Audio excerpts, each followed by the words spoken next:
Bonjour Mademoiselle K, merci d'avoir accepté cette interview. Il me semble que c'est la première fois que vous rencontrez le public des Vieilles Charrues. Oui. Avez-vous passé un bon moment sur scène? J'ai passé un moment de ouf. J'ai vraiment adoré, j'étais là du début à la fin, mais genre j'ai pas eu de... J'étais tout le temps là, j'étais hyper émue, j'étais tout en fait. J'étais à fond, j'ai l'impression que c'était le concentré de toute mon année passée, que toute mon année je me suis concentrée pour ce festival-là. Vraiment, ouais. Ça fait longtemps que vraiment que je voulais le faire. C'était vraiment j'avais mon petit tableau comme ça de rêve et c'était dessus quoi, vraiment. J'avais des photos et tout des charrues. Et donc je me suis dit, c'est un truc que j'ai redit 2-3 fois au concert, j'ai dit croyez en vos rêves et je le redis. Donc voilà, faut pas que je leur dise ça va me faire chialer à nouveau, mais vraiment je suis contente. Ouais. Sur scène, vous pouvez autant dégager une puissance incroyable qu'une grande douceur. Vous vivez vraiment vos chansons. Quel est votre état d'esprit en montant sur scène? Est-ce que vous avez un petit rituel? Oui, le rituel c'est qu'on se fait un câlin toujours avec le groupe. Et là le nouveau rituel depuis quelques temps avec mon régisseur, c'est qu'on fait le gros truc là avec la main. Et il gueule Montgast, Montreuil-Montgast, enfin le bled où il habite à côté de Rennes en fait. Et, et donc voilà quoi. Et donc ça c'est le nouveau truc, il y a notre régisseur qui s'est greffé à nous. Donc on fait vraiment tu sais un peu le truc des gros sportifs là où on se met tous la main et on lève et tout et on gueule. Et c'est cool. Mais on se fait quand même après un câlin avec le groupe. Et voilà ça. Et après c'est un truc con mais j'ai toujours besoin d'avoir mes 3 médiators avec moi dans ma poche. Et là par exemple j'avais que 2 médiators, je redisais les mecs, je monte dans 5 minutes sur scène, oui, j'ai besoin de mon 3e médiator. Et c'est passé comme ça, j'ai besoin d'avoir 3 médiators dans ma poche toujours.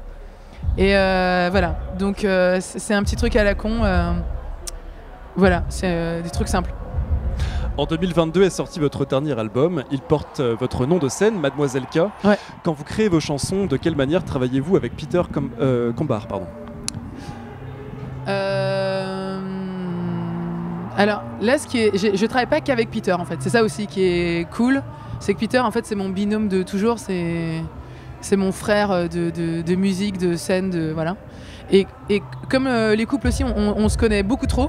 Et là clairement sur cet album, je me suis dit il faut travailler avec d'autres gens. On a besoin d'autres gens, moi comme lui, pour la réalisation, pour les arrangements, pour se poser des questions même de tonalité, de structure et tout. Et c'est comme ça qu'on est allé voir. En fait, je galérais sur un titre qui s'appelle Je rêve d'un CRS. J'avais le texte, mais l'arrangement, vraiment, on n'y arrivait pas, quoi. Et je me suis dit, bon, bah là, faut qu'on se fasse aider. Et c'est là que tout à fait par hasard, j'ai rencontré Simon Kenea, qui est batteur, un batteur-producteur qui joue dans Inuit, le groupe Inuit, et qui fait pas mal de prod aussi depuis, qui joue sur AD d'ailleurs tout à l'heure et tout. Et Pierre Inuit et Simon Simon Kenea et Pierre chez Guillaume, qui sont 2 mecs du groupe Inuit et qui font de la production depuis quelques temps. Ils travaillent sur Zao de Sagazan aussi, sur Yoa, enfin voilà. Et ils sont bourrés d'idées, ils sont hyper créatifs, ils sont passionnés. On a passé 3 jours comme ça de test au début, en se rencontrant, en travaillant sur Je rêve d'un CRS et les trains.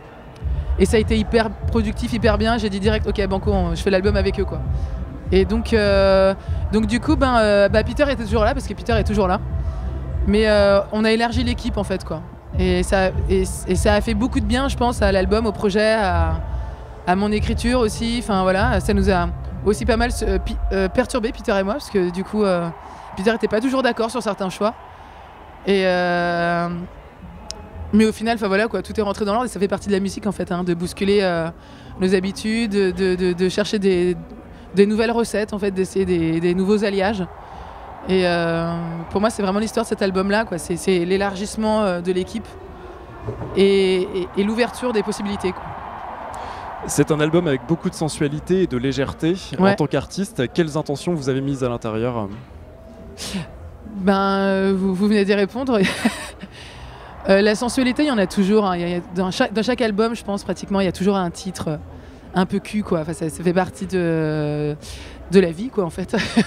Et voilà, j'aime ça, j'adore parler de cul, mais comme je parlerais de bouffe, comme je parlerais, enfin voilà quoi, c'est un vrai plaisir. Et il y a Vercors Hardcore qui est comme ça très fun et très, c'est vraiment une chanson qui parle de cul et de géologie quoi. Voilà, c'est comme ça que je la définis en général. Puis il y a Les Trains aussi qui est une chanson d'amour, mais où il y a plein d'images que je kiffe quoi. Voilà, les bras en érection, l'effet wagon, tout ça.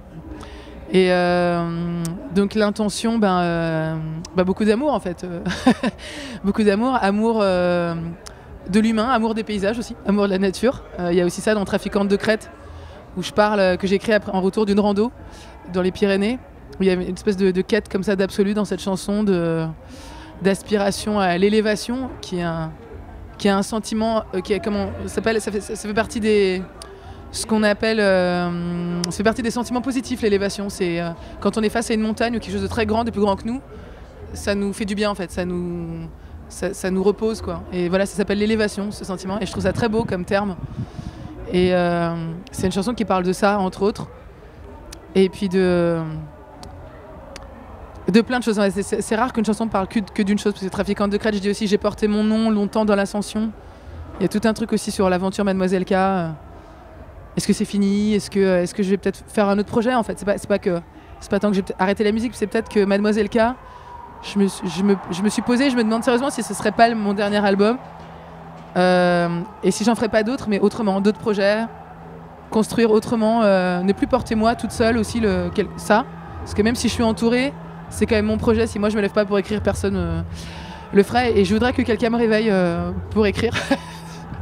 Non, j'exagère, mais j'ai envie de collectif en fait. J'ai envie de vraiment de quelque chose qui naîtrait de pas juste moi en fait, voire de me greffer à quelque chose. Enfin voilà, c'est quelque chose de nouveau et ça va se faire, je pense. Et que pour revenir à Mademoiselle K, il faudra que j'ai fait en tout cas cet autre chemin-là, je pense. Vous avez habité un peu à New York. Qu'est-ce que cette période vous a apporté musicalement? De l'errance d'abord. J'ai beaucoup erré à New York. J'étais dans une école d'anglais, donc ça c'était charmé. J'étais trop contente. Je faisais 6 heures d'anglais par jour. C'était tout ce que je rêvais, ce que je voulais faire. Et j'ai beaucoup marché, mais marché des heures et des heures, des heures. Et je me rappelle avoir loué un studio toute seule pour 3 heures avec ma basse que je m'étais achetée. Ouais, j'ai tripé sur une basse dans un magasin comme j'avais tripé sur ma Jazz Master à mes tout débuts. Et finalement, c'est là que j'ai acheté ma première basse aussi et que je me suis mis à la basse. Et c'est comme une toute nouvelle chose dans la vie, c'est fantastique. Hein, on kiffe quoi. C'est quoi ça donne une énergie géniale. Et c'est comme ça qu'après, arrivé Hungry Dirty Baby, en fait, il y a beaucoup de morceaux, j'étais à la basse sur cet album.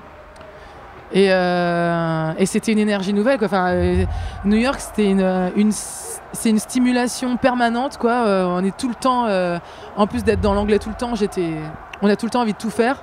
On revient de là, on veut faire des concerts dans tout sauf des salles de concert. On a envie de jouer dans des gares, dans des musées, parce que New York c'est ça en fait. C'est aussi une ville. C'est vraiment la ville du just do it. Hein. Enfin, c'est pas pour faire de la pub pour Nike parce que voilà, je suis pas pro Nike, mais il y a ce truc très américain qui est assez génial. C'est en fait les Américains, c'est vraiment ça. C'est te prends pas la tête en fait sur. C'est pas de complexe en fait. C'est on y va. Et c'était très important à ce moment-là de ma vie. J'étais à la fin de jouer dehors. J'avais fait 3 albums. Là, c'est le 6. En fait, j'ai des cycles par 3 quoi. Donc tous les 3 albums, je retourne tout et je me dis bon bah qu'est-ce que je vais. Il faut changer quelque chose dans ma vie quoi. Donc New York, ça a été parfait quoi. Ce voyage. J'étais en totale kiffance d'apprendre. J'aimais déjà beaucoup l'anglais, je le pratiquais déjà, mais là j'étais enfin en immersion quoi. Et c'était hyper inspirant, hyper nourrissant, enfin voilà. Et je suis revenue après et je me suis dit ok, je suis fluent comme on dit, mais j'ai toujours un accent de merde. Et je me suis dit bon bah je vais travailler l'accent. Et là je suis partie à Londres. Et là c'était encore plus incroyable.